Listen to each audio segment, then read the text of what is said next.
So, for problem 6 to number 10 for your statics. So, determine the reaction at point C. For reactions, tandaan nyo. Oh, crash course.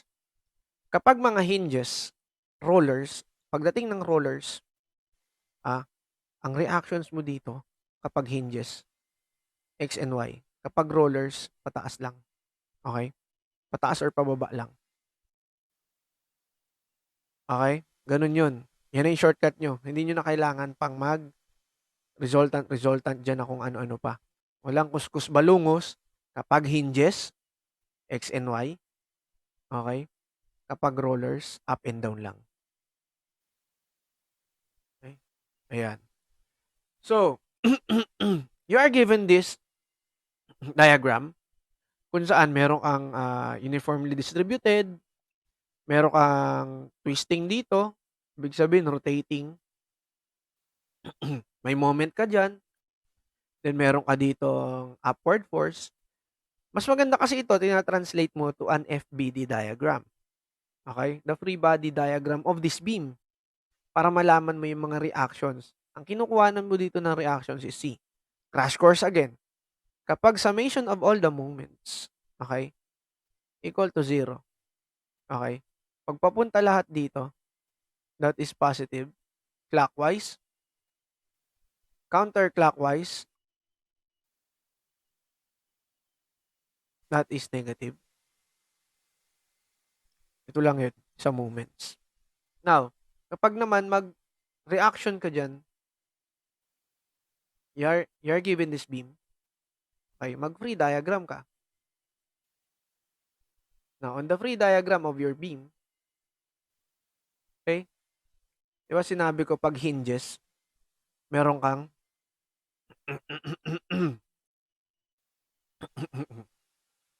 meron kang what? Meron kang X and Y components.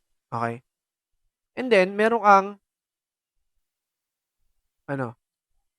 meron ka ditong uniformly distributed. Ito, in order for you to simplify this, multiply mo lang ito ng half nito. Okay? Half niyan. So, the reaction of that force, okay, kapag ginawa mo yan, this is yung nasa gitna. Okay? In uniformly distributed. That is 10,000 nasa gitna. Okay? Pero, tignan nyo, multiply mo ng yung full length niya. Okay? E di 10,000 na lang yan. 10,000 newtons. This is the Fx ng A. This is Fy of A.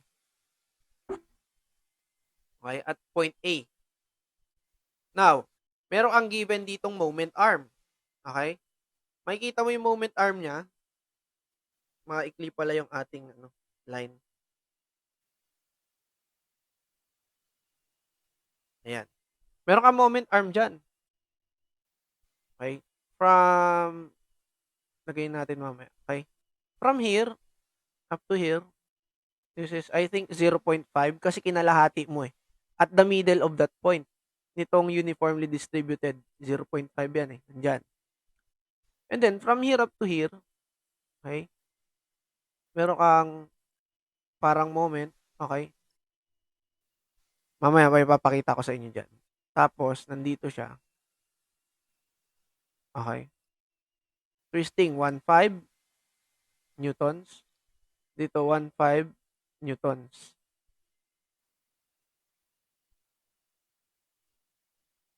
From here up to here, gaano siya kalayo? 1.1 meters. Sir, paano mo nalamang 1.1 meters? Sige nga, di ba ito 0.5? Nasa kalagitnaan. From here up to here. 0.5, 0.5, plus 0.6, o di 1.1. And then, meron kang reaction dito, paakyat dun sa roller. Okay? From there, meron kang, from here up to here, meron kang 0.8 meters. And then, from the roller to the dulo, okay, meron kang upward force na 200 newtons. Oh, upward yan. Okay? This is I think 0.6. Okay. Paano mo i-simplify yan ngayon, sir? Okay. Summation of moments ka dun sa pinakamaraming matatanggal na points. Okay? Kapag nag-summation ka, always consider where that point is kung saan marami kang magpa-pass through. Kapag maraming nag-pass through dun, sa moment na yon, moment point na yon, ibig sabihin, maka-cancel out yon. 'Di ba? Kung dito ka mag-moment, oh, marami ka pa rin solve. Dito ka mag-moment, marami ka pa rin solve. Dito ka mag-moment, mas marami ka maso-solve. Okay? Pero pag dito ka nag-moment, marami kang ma-eliminate. Like this one and this one. Which is hindi naman ask dun sa iyong problem. Ang hinahanap kasi dyan is the reaction at point C.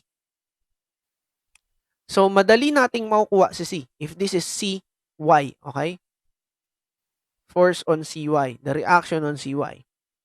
Now, magsa-summation of moments tayo at A where all passing at A will be equal to 0 is equal to, tignan mo, meron ka dyang magpa-pass through. Pagpapunta rito, okay, ito kasi pagpapunta rito yan, paikot yan. Ito, clockwise, o di plus 10,000 Newton per meter. Okay? I-multiply mo dun sa distance niya na 1 meter. Tapos yung distance na 0.5. Sir, bakit? Concentrated yan eh. Okay? Sir, the entire length. O, tama naman. The entire length of 1 meter. I-multiply mo dun sa gitna niya. Yung gitna niya dyan. Ngayon, sir, may makakancel tayo dyan. I think not. Nawala. Okay? Plus, dito, o iikot to. Okay? From here, iikot tong 1.5. Ano yung distance niya from there? Okay? Tapos yung distance nito, anong distance nito? 0.4 meters. Okay? Ito, 0.4 meters. Pag pinunta mo rito, okay, i-extend mo dito sa iyong moment arm. Ito rin, i-extend mo dito sa inyong moment arm. 'Di ba dalawa? Pareho silang iikot ng pagganon. Okay? Clockwise. So, ibig sabihin that is plus. Dalawa sila, pagsamahin mo na sa iisang multiplyan, Newton, and then the distance. Okay, gaano yung nilayo nila? O di 0.4 meters. Okay. Plus. Plus ba o minus? Tignan mo. Ito, papunta rito ang ikot nyo. Papunta rito. Yung CY. Okay? And then yung the total distance. 1.1 plus na to, 0.5, 1.6 plus 8, bali 2.4. Okay? Minus, kasi pabalikwas siya, CY, 2.4 meters. And then, ito ulit, papunta rito. Okay? Counterclockwise. Okay? Pag counterclockwise, ito clockwise din pala to. Mali pala ako ng notation dito. Clockwise, counterclockwise, pabaliktad dapat. Pabalikwas, ayun. Pag ganun. Okay? So, yung 200 mo, pabalikwas din. Therefore, minus 200 newtons multiplied to, ano ba yung distance niya? That is 1.1 times 2, 2.2 plus 8, 3. 3 meters. Therefore, masosolve na natin si CY. Maglagay ko dito CY equal to, divide natin lahat. O, 10,000 multiplied to 1 multiplied to 0.5 plus 2 times 1.5 plus 0.4, okay, minus 200 times 3 divided by 2.4. The answer will be, CY will be, okay, mode 1. Balik natin sa dati na mode. Laging i-refresh nyo yung calculator nyo. 1,000 times 0.5. Isinimplify ko na siya eh. Ayan o. 1,000 times 0.5 times 1. O di 5,000. E di dito, 10,000 divide by 2. O. Ayan o. 10,000 multiply to 0.5. Yun na din yun eh. Nung sinimplify ko sa free body diagram. Diba? That is 5,000 plus 2 times 1, 5. Bale, 3,000 times 0.4. minus 600. Divide by 2.4. The answer will be, ba't nagkaganon?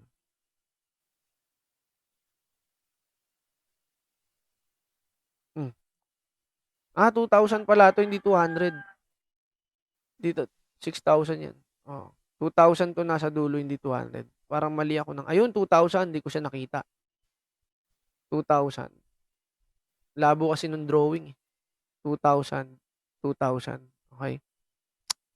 The answer will be, ayun, 83.33. The answer is 83.33 newtons. Ano yan? Up or down? Ayun no, up. CY, up. Okay. That is for problem number 6. Number 7. A simply supported beam, okay, is 5 meters in length. It carries a uniformly distributed load including its own weight of 300 Newton per meter, and concentrated load of 100 Newton. May concentrated load ka daw. 2 meters from the left end. Excuse me. 2 meters from the left end. Find the reactions at A and B. So, dadaan na naman tayo sa drawing. Okay?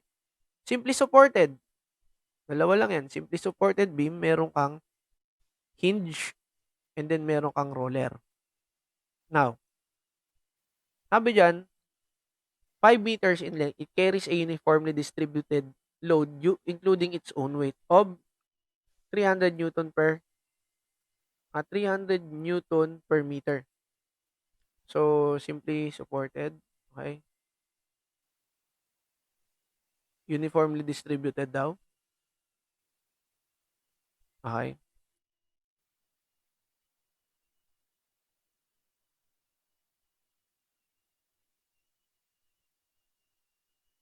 Drawing muna natin siya para mas maintindihan.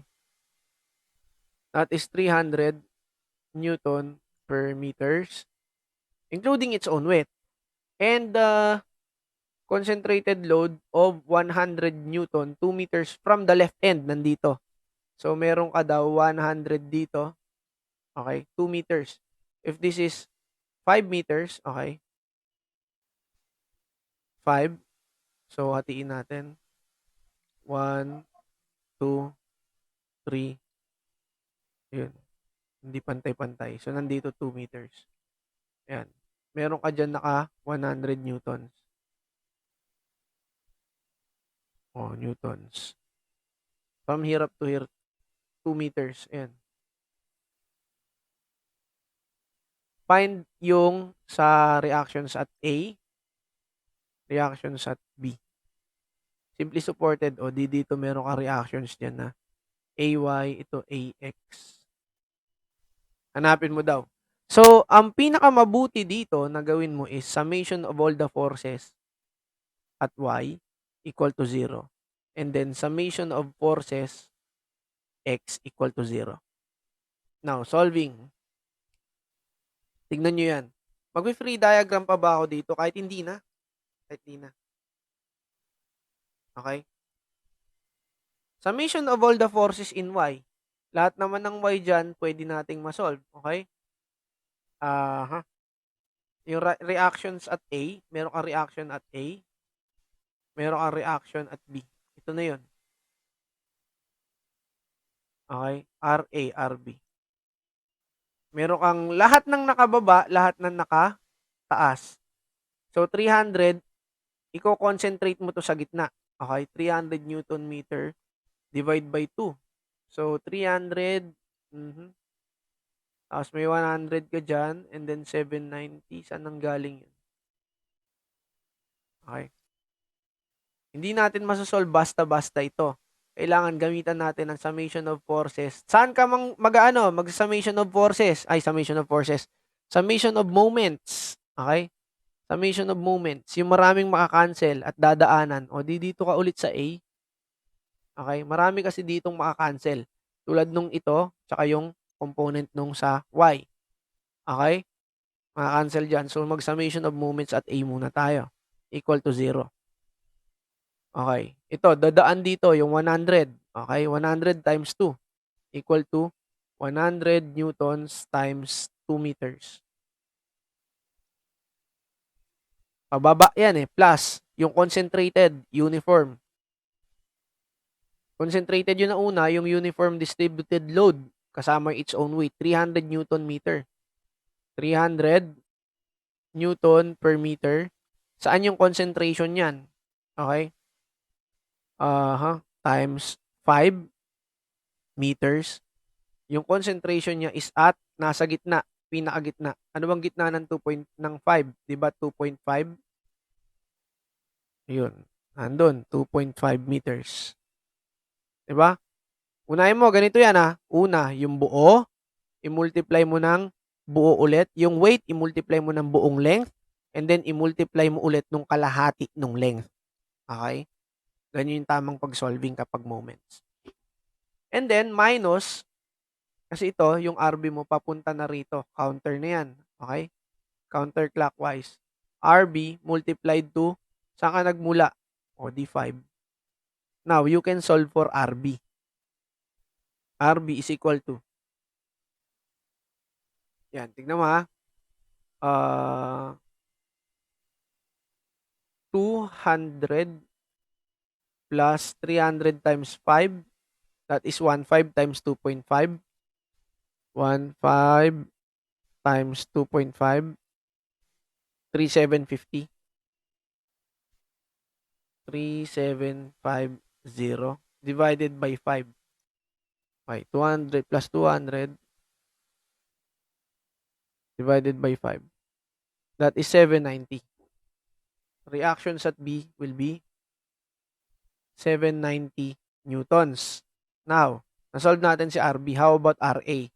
Ang gagamitin mo dyan, lahat naman kasi, para makuha mo yung RA, okay, since this is simply supported, kunin mo na lang mismo yung, yung nandito, ayan lahat ng papunta, pababa, okay, pataas, okay, summation of forces at Y. Summation of forces at Y equal to 0. Now, lahat ng pataas, lahat ng pababa, equate mo. So, RA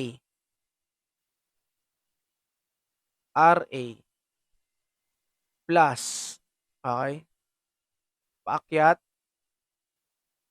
RB. Okay, yung RB mo is 790.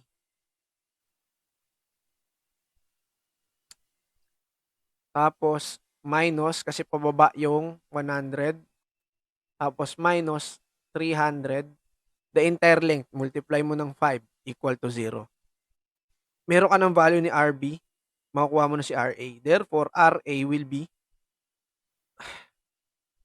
100 plus 15 minus 790. 16 minus 790.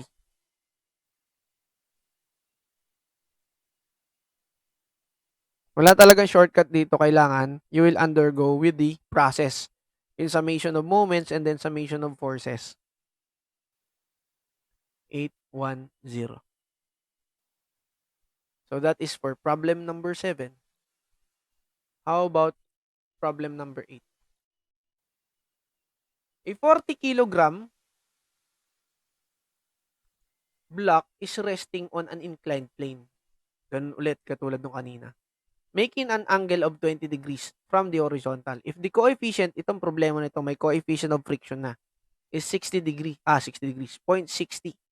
Determine the force parallel to the incline that must be applied to cause the impending motion. So, drawing ka ulit dyan. Mas maganda kasi drawing. Okay, 20 degrees lang naman yan. Okay?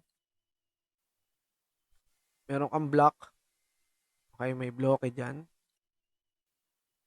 May coefficient of friction ka dyan na 0.6. Okay? This is theta. Then, meron kang weight dito. This is weight. equal to 40 times 9.8066. Magiging newtons na to. And then, meron kang coefficient of force of friction dyan. Frictional force. Okay? And then, determine the force parallel to the incline that must be applied to cause the impending motion down the plane. So, the parallel force, yan, P. Okay, ganito ulit. Transverse ulit. Okay?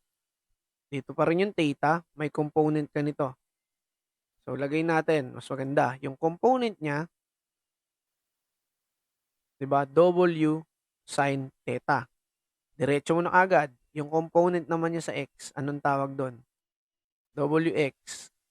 That is W cosine theta.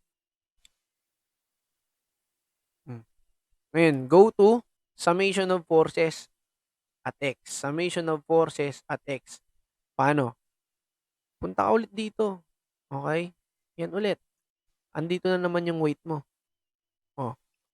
This is the weight. Now, meron ka ditong what? W sin theta. Tapos meron ka ditong W cosine theta. Meron ka ditong P. Kaya lang yung P mo pa-counteract. Okay? Pupunta rito. That is the P. Now, ang kokontra na naman dito, meron ka ulit dyan. Okay? Yung frictional force. Friction, force of friction. Okay. Now, going back, kapag may force of friction ka, tandaan mo that the friction is equal to the force of the friction mu normal force. Okay? Sir, ano po ba yung normal force?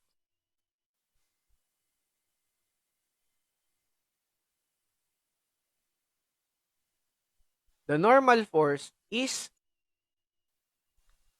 the normal force is equal to the weight multiplied. Ano ba yung normal force dyan? Siyempre, ito yun, yung nagka-counteract. That is normal to the plane.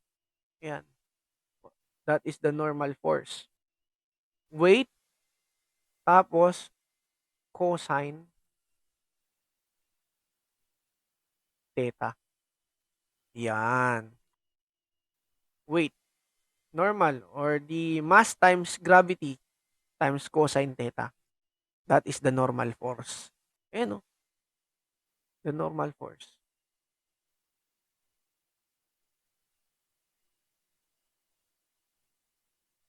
Tama ba ako? Ay, ito pala, sin, ito pala. May mali ako dyan. Baliktad pala. This is not sin. This is, napagbaliktad ko. W sin theta. Kasi ito yung opposite. Adjacent is W cosine theta. Ganun din dito. This is WY. This is WX. Okay. Ayusin natin. Yan.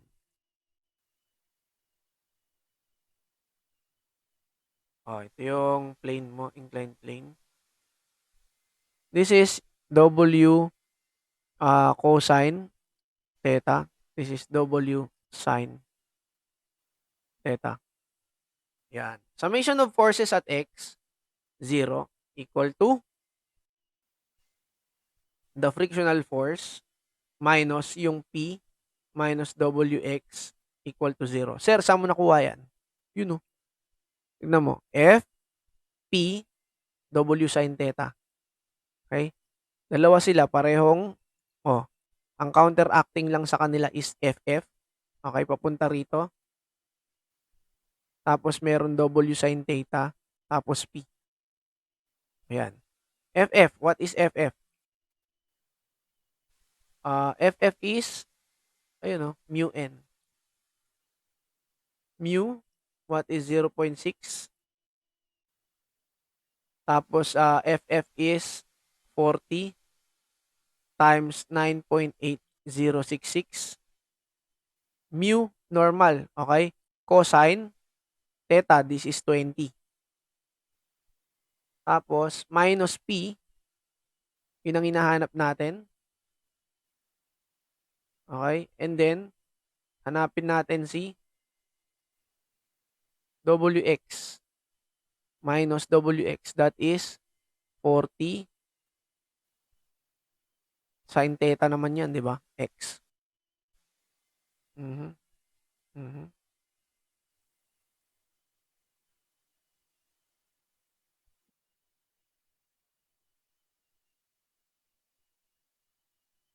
Tama ba ako dyan?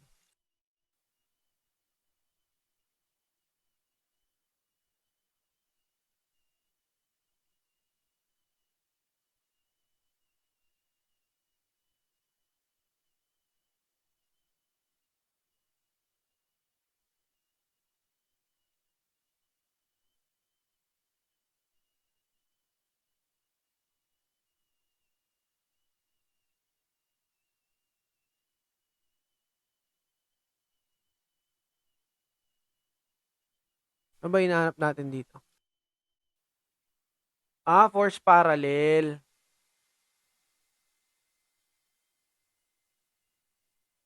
Friction, tama naman. P, WX. Sige, tuloy lang. 40 times 9.066. 8066. Tapos, this is WX, FF. Tapos yung P. Okay? That is P. Okay?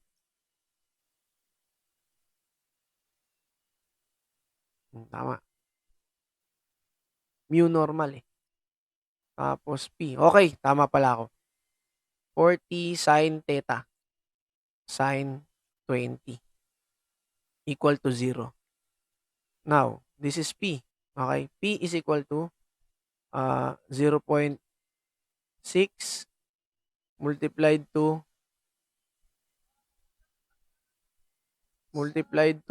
40 times 9.8066 multiplied to cosine 20 plus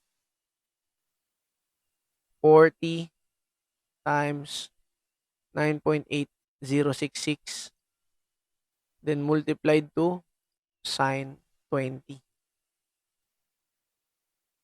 Yan. So, masasolve na natin si P. Tama pala yung ginagawa ko. So, factor out ko na lang to para isang multiplier na lang.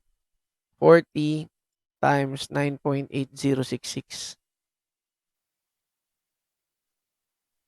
Tapos, multiply ko ng buo. 0.6. Finactor out ko na. 0.6 multiplied to cosine 20.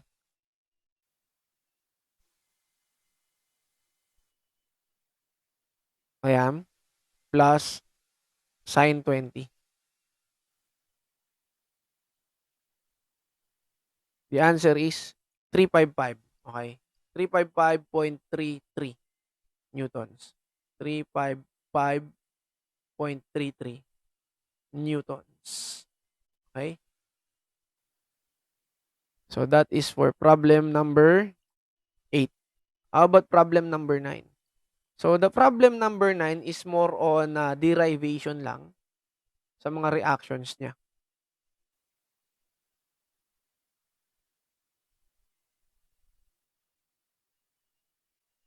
More on derivations lang yan. So let us skip this one. I will solve this later. Okay? Ini-skip ko talaga yan. And then, number 10, skip din natin to. Okay? Mas maganda i-ano ko to ng separate. Okay? Skip na natin yan. So, I think that will suffice for today. Okay? Yung mga in-skip ko, that will be on different discussions kasi i-discuss ko yung methods of sections. Okay? Yung joints. Yung sa paraan ng pagsosolve, tamang pagsosolve ng traces. Okay? Skip muna natin itong mga parts na ito. So, the reaction at point A and then, yan. Yung sumunod. Panay na traces yan. Ibang discussions naman yan. Okay? That will suffice for today. So, I think this will be laid off mamaya yung mga notes dito. Okay? See you next meeting. Have a nice day.